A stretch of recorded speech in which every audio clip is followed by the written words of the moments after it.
नमस्कार मैत्रिणींनो, मी स्वागत करते आजच्या नवीन व्हिडिओमध्ये.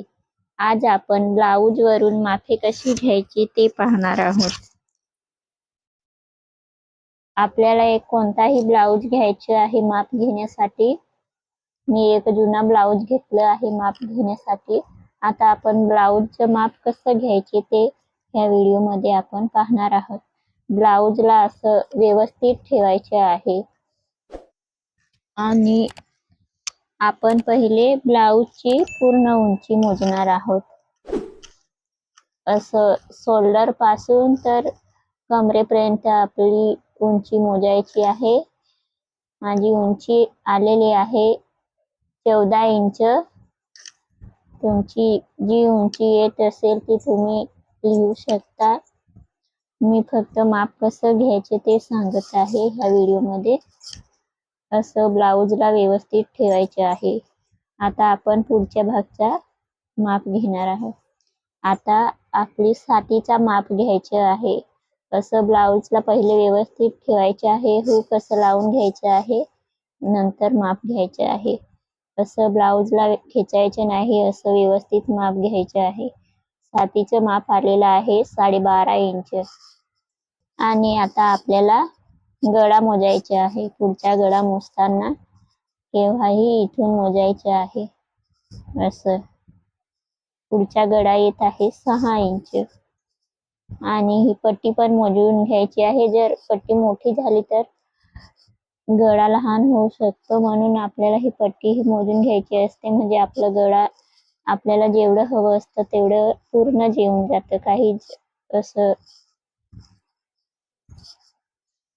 गळा लहान मोठा होत नाही, म्हणून पट्टी पण मोजूनच घ्यायची असते. आणि आता आपल्याला शोल्डर कसं मोजायचं ते आपण पाहणार आहोत. असं ब्लाऊजला पहिले व्यवस्थित ठेवून घ्यायचे आहे आणि असं बरोबर ठेवायचे आहे. असं शोल्डर मोजायचे आहे. आपला शोल्डर आलेला आहे 8 इंच. शोल्डर जेवढं येत असेल तेवढं लिहून घ्यायचे आहे. माझं शोल्डर आलेला आहे 8 इंच आणि त्याच्यात 1 इंच मिळवायचे आहे, म्हणजे आपला तयार शोल्डर होईल 4.5 इंच. सिलाई मार्जिन साठी असं अर्धा इंच आपण घेतलेला आहे. आता बाही मोजायची आहे. बाही मोजताना असं बाहीला पण व्यवस्थित असं ठेवायचे आहे आणि बाही मोजायची आहे. असं इथून बाही आपलेली आलेली आहे 2.5 इंच. तुमची जे येत असेल ते तुम्ही लिहायचे आहे. आणि आता दंड घेर असं मोजायचे आहे. असं व्यवस्थित माझं 5.25 इंच येत आहे, पण मी अजून वाढवणार आहे, म्हणून मला 5.5 इंच पाहिजे, म्हणून मी 5.5 इंच घेणार आहे दंड घेर. आणि आता हे सगळं मोजलं गेलं आणि ही शोल्डर पट्टी पण आपल्याला मोजून घ्यायची आहे. म्हणजे ही आपली ब्लाऊजची जेवढी असेल, जर तुम्हाला तेवढीच पाहिजे असेल तर शोल्डर पट्टीला मोजून घ्यायची आहे. माझी 2.25 इंच येत आहे. आणि ही आर्म होलची गोलाई पण मोजून घ्यायची आहे.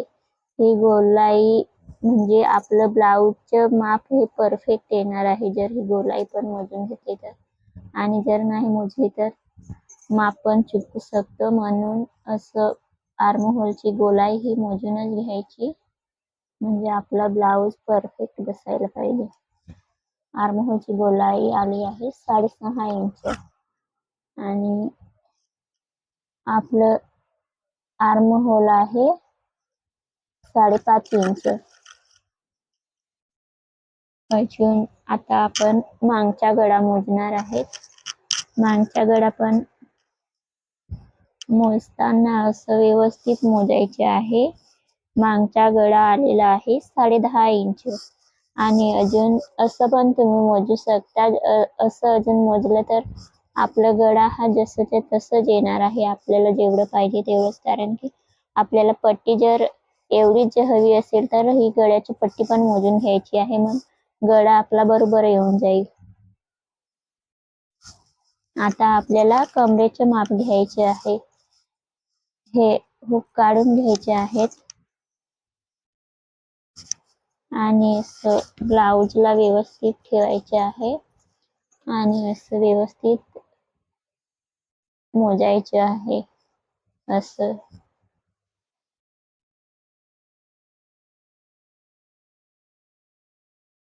आपलं कमरेचे माप येत आहे 24.5 इंच. तुमचं जे येत असेल ते. आता आपलं सगळं माप घेतलं गेलेलं आहे आणि मी पुढच्या व्हिडिओमध्ये 1 टक्स ब्लाउज शिवणार आहे ह्याच मापावरून. तर आपण पुढच्या व्हिडिओमध्ये 1 टक्स ब्लाउजचं पॅटर्न पेपर कटिंग कसं करायचं ते पाहणार आहोत. आपण पुढच्या व्हिडिओमध्ये पाहू आता.